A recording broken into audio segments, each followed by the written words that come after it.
Morning, everyone, and welcome to episode 2 of the Veterans Hour with me, Andy, and Geordie. Good morning, everybody. How have you been? All right, yeah, not bad. Up the ante this last week in my weight loss program. It's been going all right. I'm quite enjoying this. Have you hurt yourself this week? Huh? Have you been injured this week? I put me back out on, I think it was Wednesday or something. Was it Wednesday or Thursday? Just out walking the dog, and I went off a curb, normally back went right up the top. So it was all right. It was uncomfortable for a day, and then I just went to the gym and took some bruising, went to the gym, lifted it off. Yeah, it's all right now. You feeling good now, yeah? Yeah. Great stuff. So from episode 1, I've had some comments and I've had some feedback and stuff like that. So I think it's only right that we name a few people here who are giving feedback. So, please. Royal Artillery veteran Michael Bonus. Yeah, I love Michael. What a great guy he is. And he said to me, not bad for a first attempt. That was Michael's feedback. Not bad for a first attempt. Well, Michael, thanks very much. I'm pleased that we never fell short of the target.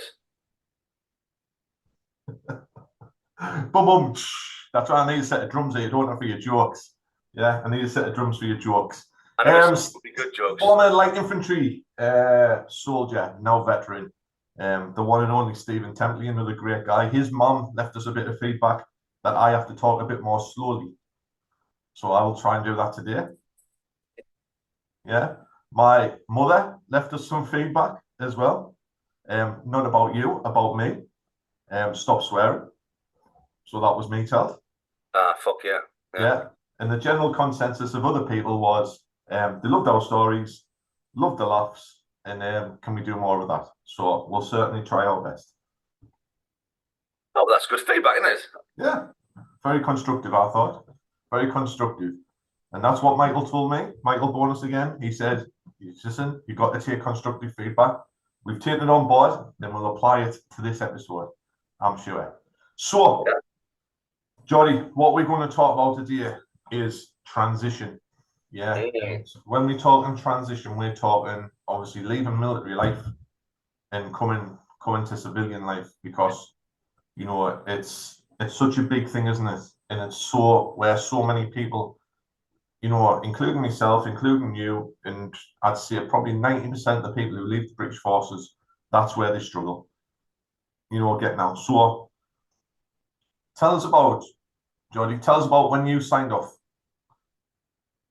Was it like paper copy back then, was it? Or was it all on that JPA click stuff? No, it wasn't on JPA click stuff, no. So I did 17.5 years, and after your 16-year point, you can sign off, and then you can immediately PVR. So tell everyone what PVR is, so just in case they don't know. PVR is post.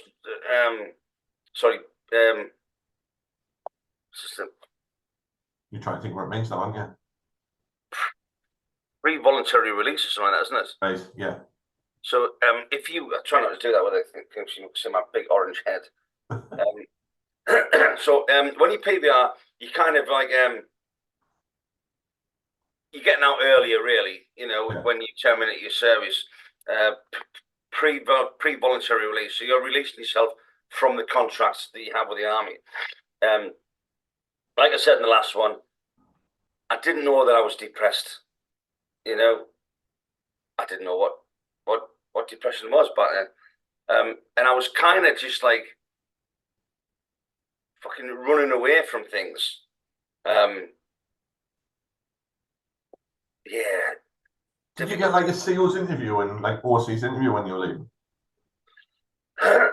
Well, so part of why I was getting out was because I was being hounded by the CSA. Yeah. For £575 a month for one child. Well, I couldn't support that. So I started doing some door work on the south coast Everyone knew I was doing it. Nobody had a problem with us doing it. But then a few people started to have a problem with me doing it. It wasn't affecting work at all. I was just doing it just to get a bit extra cash to help me pay for these bills. And it was all that sort of peer pressure from other people that and the one-upmanship, I found that people that it just changed for me, Andy. You know what I mean? It just changed for me. People that were supposed to be your friends and your muckers were just stabbing you in the back, which I thought was quite sad. So I terminated my service really to do with not being able to function as a soldier properly because I had my back problems. I was pursuing a full medical discharge with Brigadier Garnett, so I had that pressure on me. CSA handed me for money and just everything else,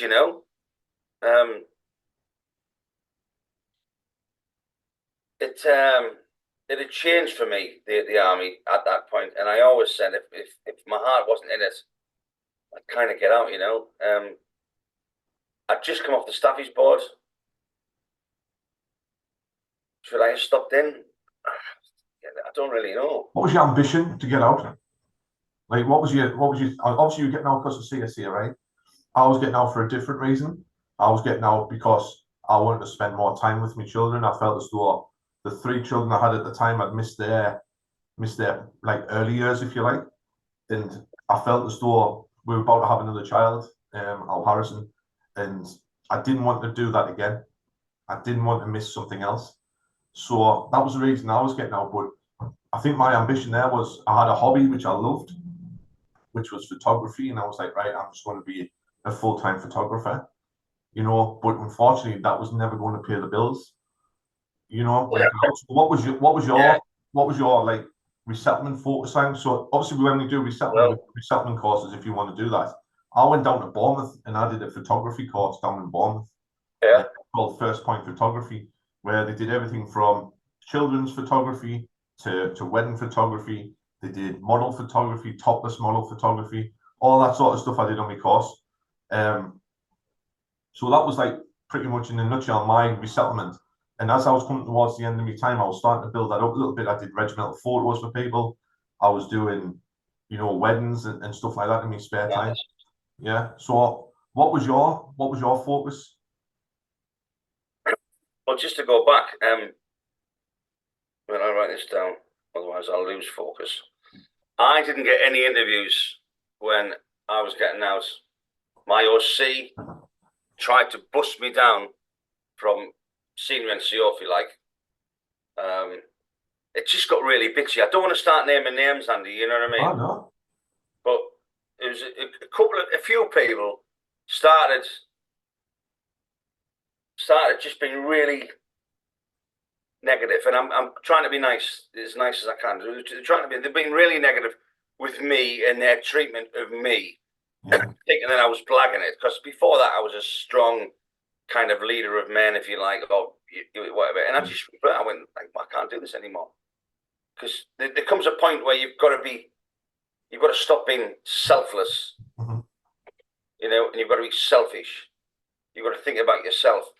And that turning point there was when all the little bitchiness started going on, and it spread, and it got to the point where the RSM, ex-airborne lad, really up, big ears, people will know him. Matt, I know who you're talking about straight away. Right, good egg, stood up in a mess meeting and said, "Stop the minutes." Blah blah blah. Jolly Alpy's getting out. He's done this, he's done that. He's a good lad. He's been on loads of tours and this, that, and the other. Leave him alone to get out. It's a decision that he's made under duress, and you're not making it any easier. And for that alone, I thanked him and praised him massively for what he did. Hands in. I was like that then. Hands together, because he stood up to the rest of them that were trying to mess me about. So moving on. So my focus Do you know what it is, right? I was in my mid-30s then, mid to late 30s. And I'd like to think that I was focused back then. Do you know what I mean? But looking back, I didn't have a clue, really. What was my focus? My focus would be probably just to get a job, really. I heard that fibre optics was the way ahead. Yeah. I went and did a fibre optic course at CTTS. Where, sorry? CTTS. Right. Which was the biggest load of dog toffee that I've ever done. I've never used the skills that I learned there. And the guys just, I mean, yes, it's a tick box exercise, but they're not doing anything special. Because you've got guys like me and you and that are bright-eyed and bushy-tailed. As soon as you sign up, you know nothing about civilian life, really. But they do, and they know that you've got £6,500 to spend on a course, you know? Yeah. So I did that. But my first job when I got out was spraying weeds with a chemical backpack on down the 303 and waving at cars as they went. Well, a bit of a change there, you know, from coming from the mess where life is good to walking down the A303. Spraying. No, it was up the other way towards Basingstoke end. Was it? Spraying weeds. But I went with it, you know. I tried to go with it. But sadly for me, I didn't have any form of support network there. I didn't have any friends. Yeah. And I didn't have any family. Did you have any? What was your support network like, Andy? My support network was probably my family. So I was and I still am married. You know, and so I was getting out with my wife. We had 4 children when I got out because we had a baby as well. Of course. Was Kelly still serving then? No, she's been out for years then. Right. Been out for a few years then. So so I had that. Then we were in Catterick already, and we were moving back up to the, if you like, East Durham area. So I had like my mum and dad were here at the time. My dad was driving. My mum was, they were both still working when I was getting out. Then we had obviously Kelly's dad had just been getting out of the army a couple of years before. They were just up the road in Sunderland. My sister was up there, brother-in-law was up there. You what, sorry? What was he in? A lot of things. So he started in the guards, and then he went from the guards to the inner skill and fusiliers. Right. So the 5th skins he was in, and then he got out and he got FTRS with the RLC, and he stayed with the RLC until they medically discharged him. So he got his pension through that. He only had about a year or so left, and they medically discharged him. Like so, but yeah, so that was like my support network, if you like. Moving up, I was, you know, when you reflect back on it and you look back on it when you're getting out now, I was dismayed by the lack of support. You know, and I've been a civvy. I've been a civvy, but I was a young lad when I was a civvy. I was still living at home when I was a civvy previous, and I was going to this life that I thought was going to be, you know, just like being in the army, but without the bullshit, if you like. And I was probably a little bit naive to think that, because it just wasn't like that at all. You know, the lack of support from the military side. I didn't have an OC's interview. I didn't have a CO's interview, and to this day, I still haven't. When they give us me right up to leave the military, I wrote it myself, and they just did a bit of grammar on it. And then that's your right up. There you go. Off you go. You know. So from that side, I mean, there was a couple of briefs I went to. I went to a housing brief, which was a load of rubbish. I went to a finance brief, was a load of rubbish. Yeah, I went and learned on this 2-day course how to write a CV. And the good thing from that was that led us on to my first job, if you like, because once they got you were in that little bubble, they were like emailing out saying, "Oh, there's a job going," and that's when the open reach for BT came up. So they went, apply for that. So I was like, all right, I'll apply for that. It's not what I want to do, yeah, but it's a job. but it's a job. So I went, all right, I'll go and do that. So I applied for that, and I got an interview for that. And so that was me one and only interview when I was leaving the forces, which was BT Openreach. I had to go to Leeds for the interview. And at the time, what the military were doing at the time was they were doing lots of like letting people go. They were giving redundancies out and all that sort of stuff. I wasn't one of the people getting redundancies, but the government were knocking deals up with companies saying, if you take so many ex-squaddies on, then we'll give you a tax break because it looks good on the government that, oh, look at all these people getting out of the military, they're walking straight into employment. So I went to Leeds, which leads on to a bit of a story. So I was full of flu, and I had to go to Leeds for this interview. Never really driven around Leeds before in my life. Puts it in the sat nav, gets there, gets to this car park where it says the sat nav, like, right. So I'm counting the buildings and I've got the address on a piece of paper and it's like number 3, whatever. So I'm like, all right, no bother. So I'm counting 1, 2, 3. I was like, well, that's it there. And I saw this car go down this little ramp and it went into a garage. I thought, oh, I'll follow that down there and I'll ask this fella here.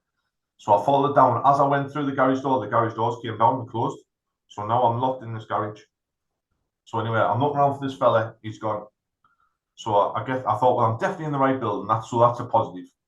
That's a positive. So I get to like the lift area, press the button for security. Security come down. It's like, what are you doing in here? I says, oh, I followed the car down. I'm here for a job interview. They went, all right, well, how are you up to the reception? And I was like, all right, great stuff. So I goes up the reception, sits down reception. They're like, who are you here for a job interview with? I was like, Openreach. They went, all right. Anyway, sit yourself down there. Do you want a cup of tea, coffee, latte? I was like, oh, that'd be lovely. Thank you very much. So he brought us a latte over. And do you want some biscuits? I was like, oh, love a biscuit with me latte. So I was scoffing these biscuits. Yeah, I had me latte and everything else. I was sat there for about 40 minutes. And they kept asking us, a job interview? I was like, yeah. With who? With Openreach. And after 40 minutes, this lady popped her head over the top of the counter and she went, Openreach? I went, yeah. She went, BT Openreach. I says, yeah. She went, you're in the wrong building, mate. It's the one over the road. So I've been sat there for 40 minutes, drinking their brews, eating their biscuits, and I wasn't even in the right building. So I was like, yeah, thank you very much. See you later. So off I went over the building. So at this point, I'm 40 minutes late. I walks in. I said, "Oh, sorry." I told them the story. She's like, "Oh, don't worry about it." Loads of lads getting out of the military, all waiting for this interview and that. So I was like, "All right, no bother." Get a pack of wires out. I pick the red one out. I pick the yellow one out. Yeah, great stuff. You're not colourblind. Shouts us up for this interview. So I goes up for the interview and he's asking us all these questions. I did no prep whatsoever. I didn't even know I had to do prep. So he's like, Openreach is a like small part of the BT business. Tell me another 3 parts of BT business. I was like, I don't know a fucking clue, mate. So he's asked us all these questions about and all that. What do you think you'll be doing? And I was like, 4 lines. He went, right, what's the fastest speed broadband and all this? I didn't have a clue. And he went, at the end, so he asked us all these questions. He goes, done them very well, is it? I said, nah, not really. He goes, so he picks up my CV. He starts reading my CV. Now, the CV I submitted was my mate's. I just changed my name on it. I changed a couple of other things, like a couple of units I'd been doing, stuff like that on it, and some of the comms I'd done in that. And he was reading it, and he was like, "Oh wow, you've been here, you've done that, you've done the other." He's like, "What's SFSG?" I said, "Special Forces Support Group." He's like, "Oh wow, you're Special Forces," and I just rolled with it. I went, "Yeah, it was SFSG, what?" Anyway, all right. So he says, "I want to read you these questions out again." I was like, "Okay." So he gets to number 1. He says, "Okay, I'm going to ask you this question." He says, "What I want to hear from you is something along the lines of this." So he told us all the answers. So we went through them, told us all the answers, right? So gets the letter through the door, got the job. I'm like, happy days.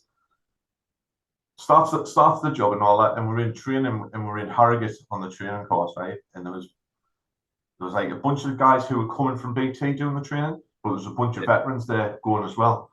And so these lads from BT, one of them, a couple of them, they were like proper gobby, like, and they was turning around saying, "Oh, you're only starting on 20 grand a year. I'm on 23, and all the rest of it." And I fucking got to us one night, and I says, "How much are you on, mate?"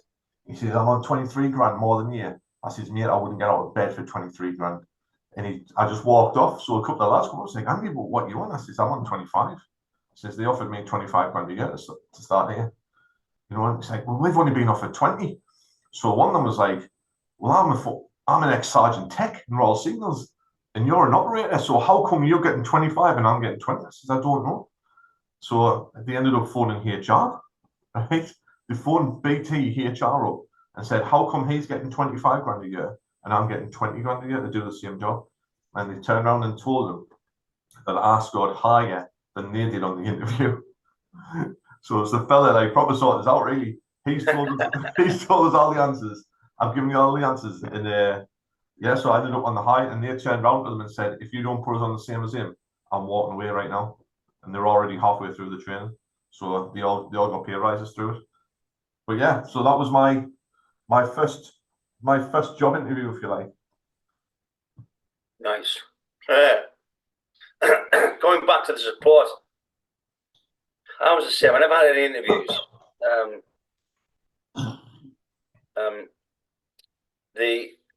The ops officer's wife was doing the CV writing. Right. You know, we ended up going to an old building, the old training wing in Tidworth. It was at a classroom, and I'm sitting amongst sergeants, staffies, WO2s, ones, colonels, you know, privates with a CV, and it was just shite. You know, talk to me about your CV. You know, and a lot of people didn't get it right because they weren't talking in the third person speak, like as an individual. You know, but I was in it. Like I kind of got it right, but as you and everyone else have learned, you've got to try and demilitarize your CV. Yeah. Unless I found if I was to send you my CV. Like normally, I would do a bit of background on the company and who it is that I want to be in front of. And if I'm going to be sitting in front of 3 military lads that are all ex-Royal Signals, I'll give out my military CV because that then allows them to have the foresight into what I've done. Yeah. But when you change it, so you're like CRNCO, so you're kind of like a middle manager of people, and you've got to do it like that, you know, and. I think some of the skills are lost when we demilitarize our CVs. Support. I was on my own. I was with the last down in Basingstoke at the time, and all that just fell apart like once I was out. And as I said before, I ended up living in a car, you know. But support from it, didn't get any, mate. I did off Matt. And a couple of other guys. I didn't know about all the one-day courses that you can do. I didn't know about all the houses that you can go and view. So you can go and view as many houses as you like in as many different areas as you like, as long as you're going to get a job there. For me, all I knew was you go on a resettlement course of your choice, you do it, and you get out eventually. So this leads me on perfectly with my theory, right? So this is my theory about military, civilian. And I tell it to loads of people now when I go around doing talks and stuff like that. My theory is quite simple, is that when we join the military, you know, whatever age you're at, 16, 18, 19, 20, whatever, doesn't matter, right? You're coming from that life of being a civilian and they're conditioning you from the second you walk through that door. From the second you walk through that door, you know, you're getting screamed at, go and get a haircut, you know, shave every day, iron your kit, polish your boots, do this, do that, do the other. You're getting conditioned to do it, right? Then that leads you on to rewards and punishes. So the rewards are minimal, but you become fearful of the punishes. Yeah. You become massively fearful of the punishes. Yeah. So that's your life, you know, like when you get to a point where you get married, you get a quarter, the rent's coming off you, the rent's minimal, that's coming off your wages. I think when I was at 3, the gas and electric came off my wages, never paid water rates, council tax came off my wages, you know, so they very much, you know, got you in this little bubble and everything else. Now, when it gets to the end, and I think we've touched on it a little bit here. When it gets to the end and you're saying, okay, it's my time to go now. And I don't think there's anything wrong with that when people say, right, it's my time to go. Because, sometimes in life you want to make that change. When you're making that change, there's just no conditioning for the civilian world. There's absolutely no conditioning. They put you on a housing brief, put you on a finance brief, and you can go and do a course. I didn't know about the one-day courses either. I didn't know what you've just told me there, that you could go and view a house anywhere you wanted. That was a massive problem when I got out getting a house. I had my eviction notice, and I had nowhere to live. Yeah, so there I am, married, 4 kids at the time, and I'm like, where the hell are we going to live here? We Homeless. were flattening. Homeless, nowhere to fucking live. Yeah. Didn't know how to get a house. Don't know about all these forms you got to fill in to get houses. So yeah. Council wouldn't touch us. yeah. I ended up, actually, it was lucky because there was a lass I went to school with and she was renting a house out. And someone tagged us in our post on Facebook and I contacted her and she said, yeah, come and have a look at it. So we went and had a look at it and she says, yeah, you can move in here. So I felt very, very lucky, but I was already working for Openreach at that point, So I was like really towards the end of my time. I had an eviction notice. We were flapping like goodness, like where the hell are we going to live here? And that's pretty much how I ended up in the town where I live now. And it's all down to that conditioning. I can't imagine that, Andy. I can't imagine having to house me, Debbie, and the kids. So kudos to you for doing that. It was bad. It was bad. And then there was the bills associated with that I wasn't expecting. Yeah, it's massive, isn't it? Water rates. I mean, this is still a bugbear of mine, right? Water rates. So I get a letter through the door, Northumbria Water. You need to pay this. I'm like, no chance. Not paying that shit. So that went in the bin. So I had about 4 or 5 letters. I'm like, I'm not paying it. Piss off. So that went in the bin. In the end, I get a red letter off them. I thought, right, at this point, I better give them a ring. So I phoned them up. I says, what's all this about? Water rates? Paying for water? She goes, you have to pay for your water. I was like, I've never paid for my water in my life. I says, what, you're not paying for water? I says, it comes out of the sky. And it turns out that I had to pay water rates. And to this day, it still rocks me world. Because that's the smallest thing you can probably think of, right? Paying for water. But it was something that I wasn't prepared for. It was just something that I just was not prepared for. These little bills, like I was ready for the rent, I was ready for the council tax. I knew that was coming, but the water rates, I just couldn't get over it. Can I just add here, just for the listeners out there in Radio Land, if you are struggling with your water rates, right, and this is something that I did when I was on my arse, so I got in touch with Northumbrian Water and told them about my circumstances, right? And for that period of time, I'm going to say £12.50 or £7.50. They put me on to a monthly payment of £7.50 or £12.50, like that. No ifs or buts, no qualms. Yeah. I just had to provide them with proof of service and whatever else, and the bills and whatever else I was on. I didn't have an income. Bang, and that's worth doing, because there's a big difference to people that have got nothing coming in between paying 12 quid and 30 odd quid. Yeah. Damn right. So there was that side of it, and then there was the side of it in employment. So when I went to Openreach, there was lots of guys there who were veterans, and that probably helped us to settle in a little bit. But there was still them guys there, especially in the management world, who were not veterans, and I ended up having a massive run-in with one of them. I was just wondering, did you have that when you got out and you were working your first job? Did you come across, having management there who just didn't have your mentality? Let me go back a bit before I answer that. Yeah.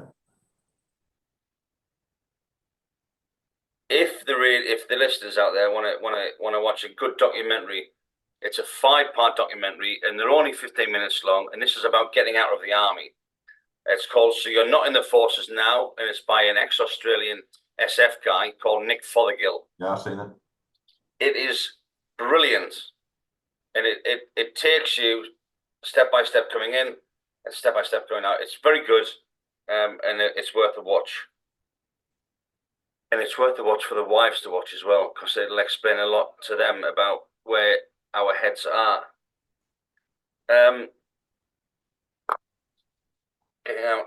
Right. So, yes,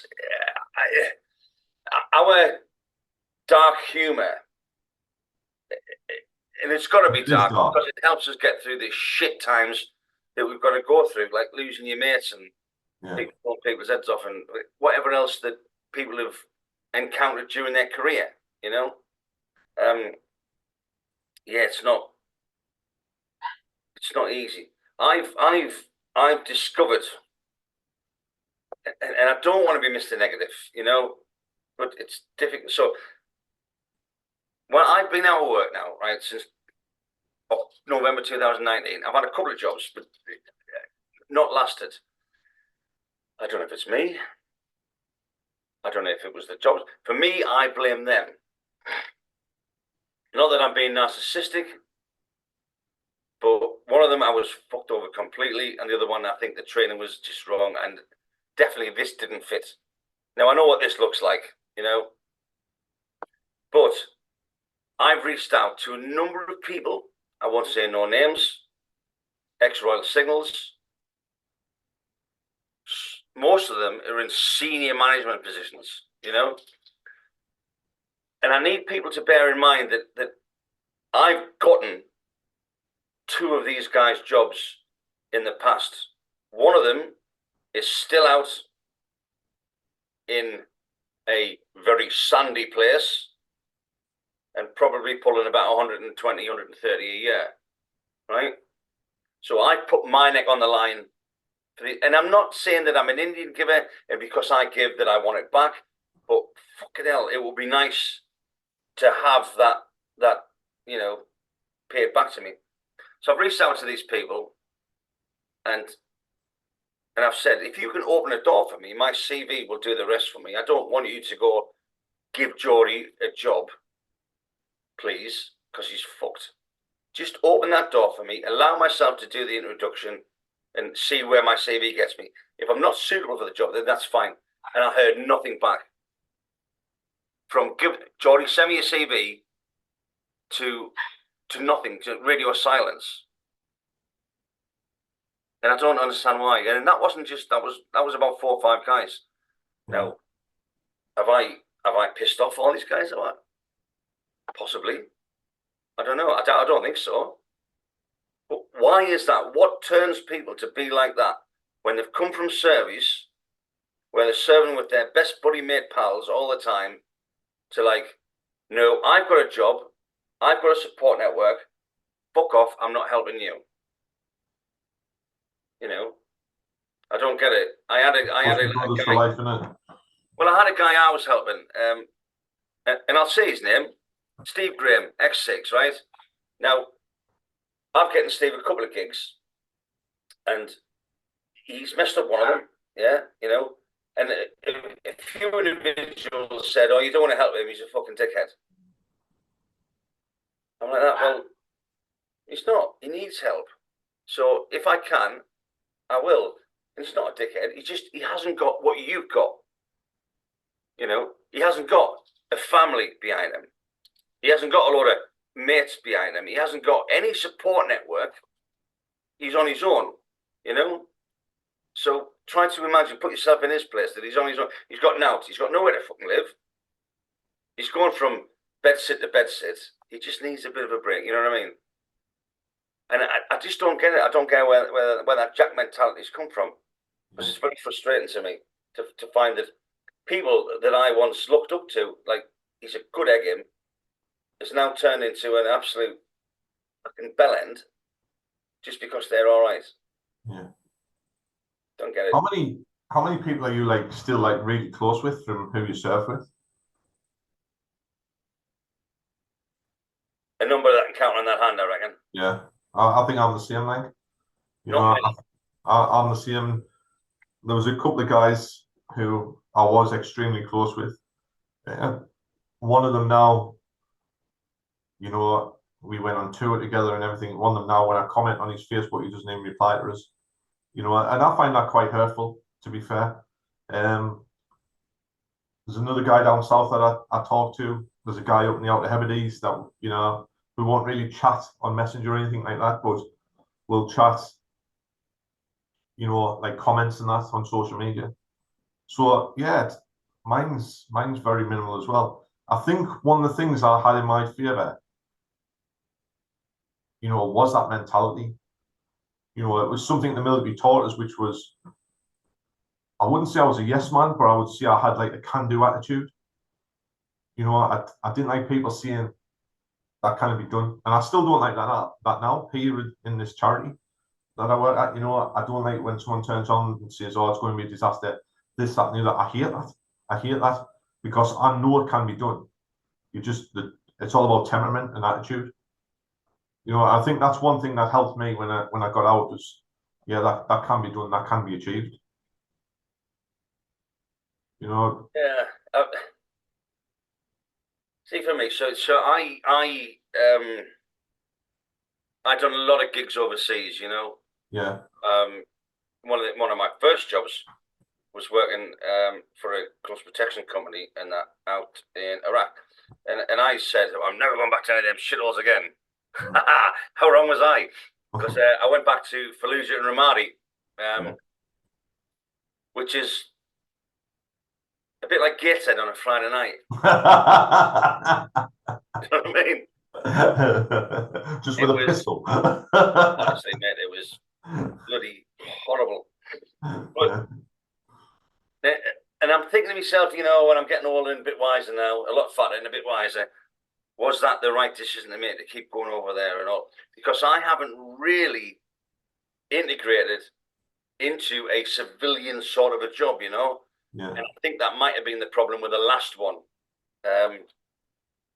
Is that integration, you know? And what I was saying to them, because when they sat me, I sort of fell apart a bit, and I'm saying to them, please, moving forward as a company, please be aware of what you're taking on when you take on a squaddy.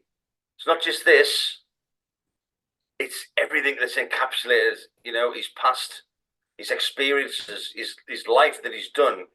You need to consider all that. He may have complex PTSD. He may still be suffering, you know. He may have a drink or a drug problem that he's masking. You know, he might have anxiety or depression, he or she. You know what I mean? So you've got to be considerate of all these things that you might be taking on. It's not just a name and a number in a pay packet, you know? Because I think I was treated quite badly by the last company, and I'm not going to say their name, but, you know, so yeah, so we are different. We do have a lot of skills and a lot of positive attributes that we can bring to an employer, but it's got to be the right match, I think. Yeah. With, you know, yeah, definitely. What was your biggest challenge when you were getting out? Mine was, apart from finding a job and keeping a job, mine was at the time settling in a house. I couldn't find a house. I couldn't live with my mum and dad again. And they helped me put out a deposit on a affordable housing scheme property Yeah. in Durham, which was a massive council scam. But hey, oh, that's another story. And I managed to get my own house. I couldn't settle. I just could not settle in a 3-bedroom house. Just me. Do you know, I remember, like, looking back, and I was working overseas, and we were called mobile workforce, and it was like, it was predominantly, my whole team was like veteran based. Yeah, they were all veterans on my team. Then they sacked that and they started putting you with the other teams. And I remember walking in one day, I used to think to myself, is this it? Is this it for the rest of my life? Is this it? Working for this? Yeah, where I didn't really feel valued, if I'm being honest, by the management. I had a run in with one manager. Well, I had a run in with two managers actually. The first one, he sent us. So I live in Peatley, right? So I gets up one day, opens my laptop up, send it to Redcar. I'm like, fucking Redcar? That's miles away. So I phones my manager up. I says, they send us to Redcar. He says, aye. He says, got a van, haven't you? I says, all right, no bother. And it just played on my mind all day. So I text him around lunchtime. I says, don't send me down late tomorrow. And he texts us back. And this is exactly what he said. He says, you'll go where I'm telling you you're going. Well, that was it.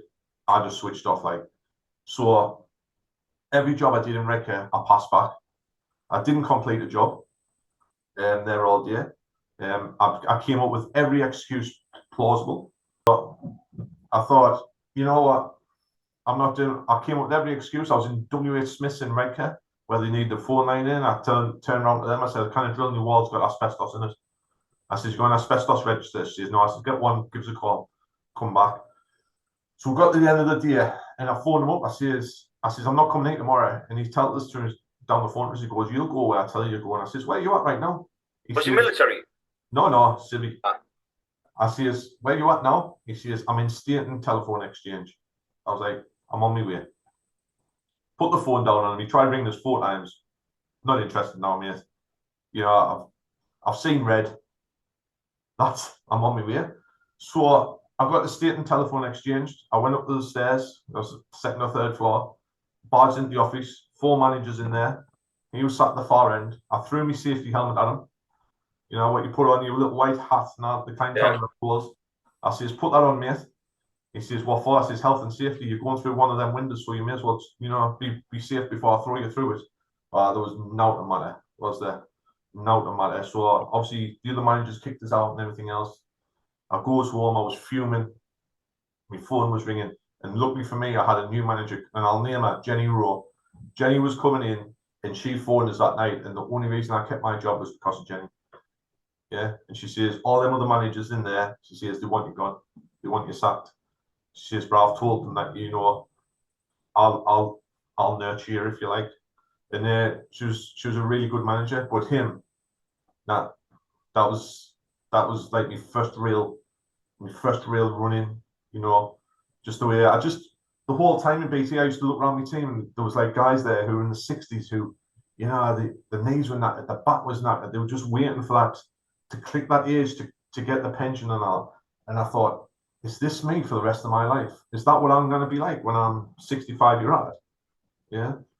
Am I going to be just, climbing telegraph poles for the next 40 year, 30 year, whatever? Yeah. It just didn't appeal to us whatsoever. And again, like the management, it was such a big company. There was just no value there whatsoever. There was no value there whatsoever. I remember the regional manager phoned us up one day because my van had broke down. My van had broke down the night before, right? I didn't get home till 9 o'clock at night because I was broke down. And I had a covering manager. I was trying to phone the covering manager. I left him loads of voice messages. Yeah. So the next morning, I said, I haven't got this. So I arranged for one of the other guys to come pick us up. So at least I was out on the ground helping out and that. Regional manager phoned us at dinner time and told us it was my fault that the company had failed jobs and let customers down that day because of my van breaking down. And if that doesn't make you feel so unvalued, I don't know what does. And that's the way I felt with this, and it was horrible. And I think that started the onset, if you like, of my mental health problems that I ended up going on to having, and I still struggle with them today. And that's a fact. And there was a lot to do with that transition of coming out. And even in my darkest times in the military, I still feel as though I was valued. But there, definitely not. Let me add to that now then, because I think my brain's going to get in the karate. So on the last one, and I'll say no names, but I've had a few jobs, you know what I mean? Yeah. And I don't know why. I put my all into the last job. The training and everything was crap. The way they were talking to me was just shite. Is there anything that I can do to help you? I was like, well, I don't know. I'm a fucking trainee. I'm not a trainer. I'm a trainee. If I knew what was going wrong, then I'd put my finger on it, and then I'd be a trainer, wouldn't I? And it was just that was a severe lack of communication Because he thought if I just got out and go, "Are you okay?" and I go, "Well, yeah, that's him done." You know, the umbrella was up. He's fucking covered. Like when I got finished, I fell apart instantly like that. I fell apart, mate. Yeah. Broken on the floor. Don't know why. No idea why. But it happens. You know what I mean? Yeah. And that spiraled me down that rabbit hole again. I mean, I'm more because I've got Debbie and the kids with me, so I'm far better, you know, moving forward now than I was way back then. But yeah, it affects you, you know. 100%, mate. I felt undervalued. I felt like I was worthless, like I was a piece of shit when they delivered that. And I thought, is this me? My knee-jerk reaction was, is this me for the rest of my life? I'm on benefits now. Do I want to be on benefits? Fuck no. I don't. But my savings are gone. You know what I mean? Mm-hmm. And my savings went because I was told I wasn't entitled to any benefits because I had savings and I had a little war pension coming in. So for years, I just sat there like that, just going through my savings when I was entitled to them. You know what I mean? Yeah. And I know that I paid into these all my life, but I don't really want to be. I don't think most people don't want to be on them.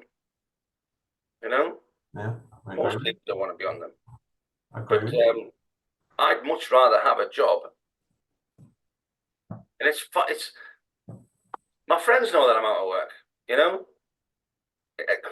I'm not going down the avenue of feel sorry for me. There's a little violin, you know? I'm not going down there, and I'm judging people by my morals and ethics here, but I reach out to people that need a bit of a help and I help them get on the ladder by either put them towards a connection that I've got that I know is solid, or I help them rewrite their CV. Then they might not be very good at writing the CVs because it's a bit of a talent needed, you know. And I'll help them as much as I can until they've got a job. Hey, what a wonderful world it would be if everyone was like that, eh? I'm not saying if everyone's like me, you know, because I'm not that good, but I'm nearly that good. Right.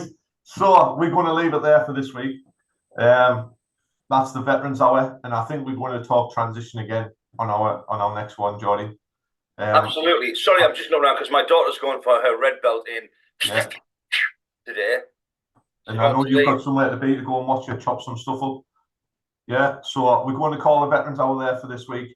We'll be back recording in 2 weeks' time, and that's just before our deploy to Ukraine. So we'll have a little chat about that as well, and that'll be our next episode. But that's episode 2 of the Veterans Hour. Thanks, Jordy. Honestly, yeah, I think we've hit some deep stuff there.